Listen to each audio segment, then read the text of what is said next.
Okay, here is a 300-year-old book for your consideration.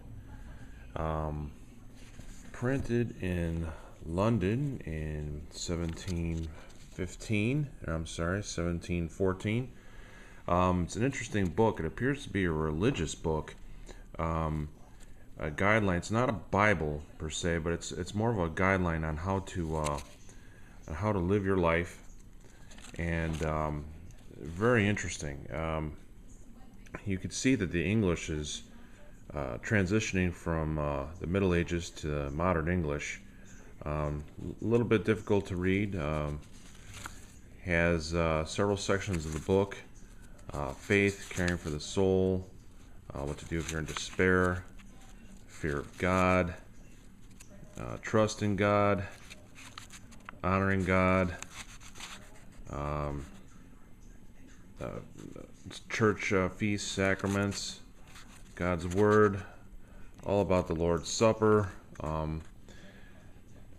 different treaties about certain things, certain sacraments. Let's see, what else do we have in here? Looks like somebody had a bookmark in here at one time. It's a really interesting book. As we go through the book, you can see the different titles and thoughts on Christianity and prayer, meekness, diligence, how to work hard, about not drinking and temperance, and how to care for your family. Let's see, what else do we have in here? How to spend your time, recreation,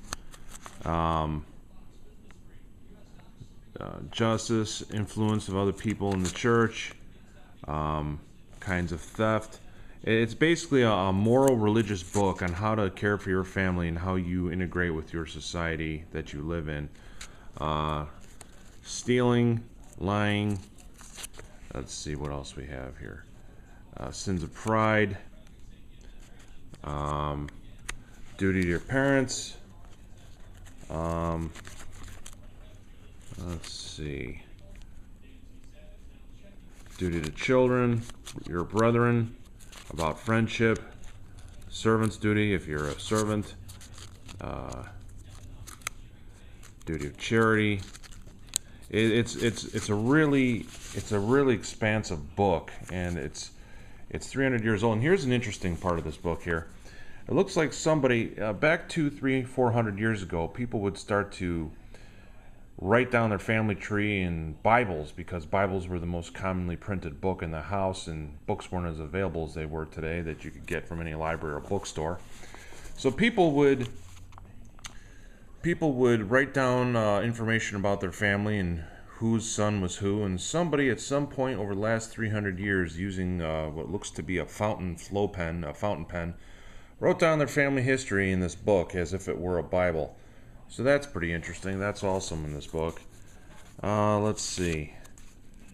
There's prayers, specific prayers for the morning, prayers for the afternoon, prayers for the evening, prayers for the sick, for contentedness, for fear of God, different oaths, worships, self-examination, duties, prayers for certain sacraments that are in the church.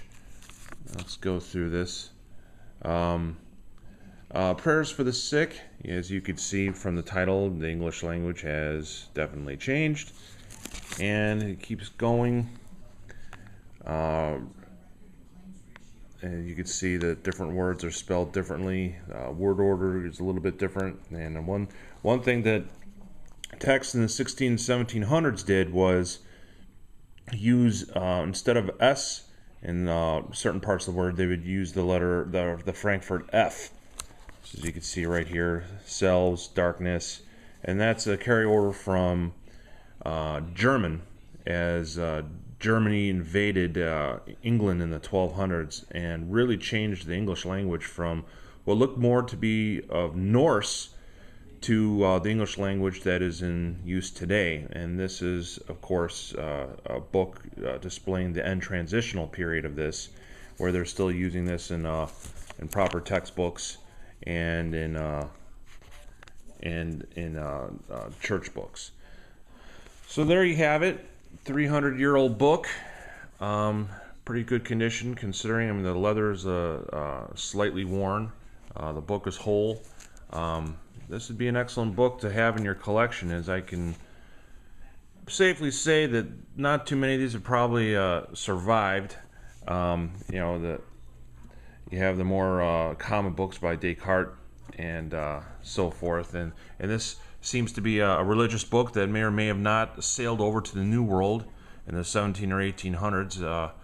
And this book is currently on sale for $400, and this would make a nice addition to your old book collection. So if interested, please contact me at my email at the bottom of this webpage. Thank you.